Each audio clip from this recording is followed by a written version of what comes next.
यामिमां पुष्पितां वाचं स प्रवदन्तविपच्चितः वेदवादरताहं पार्थं नान्यदस्ति ते वादिनः स्मानं स्वर्गपराजन्मकर्मं फलप्रदां क्रियाविशेषं बहुलां भोगेश्वर्यं गतिप्रति व्यवसायित्मिकां बुद्धे समाधौ न विधीयते।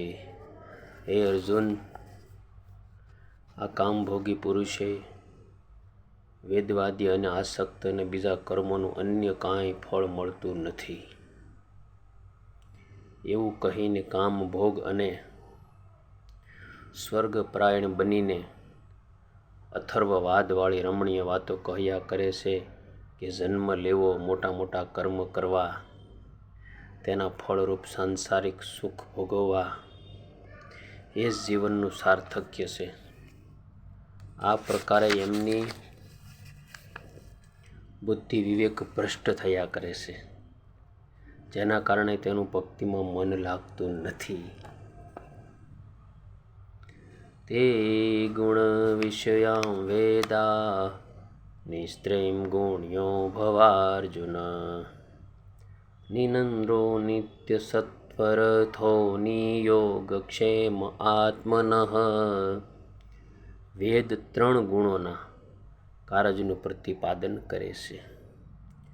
તું ત્રિગુણાતીત થઈ જા, અર્થાત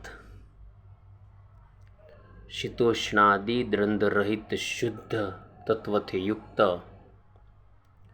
સ્વમાં સ્થિર અને પ્રમાદ રહિત થઈ જા.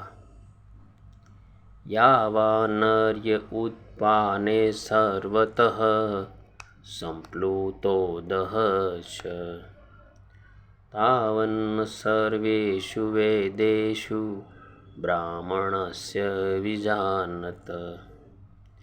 જેમ તળાવ, કૂવા આદિ સર્વ નાના નાના જળાદિમાં ભટકવાથી સ્નાનપાનનું પ્રયોજન રહેતું નથી, 100 તરફ પાણીથી ભરેલા એક પરિપૂર્ણ જળાશય મળી જાય તો એ કર્મફલો બ્રહ્મજ્ઞાની પુરુષને પણ અવશ્ય મળે છે. કર્મણ્યવાધિકારસ્તે મા ફલેષુ કદાચન મા કર્મફલ હેતુર્ભૂમા તે સદ્ગુણોત સત્કર્મણિ. તને કર્મ કરવાનો જ અધિકાર છે, ફળ પામવાનો કદાપી નહીં.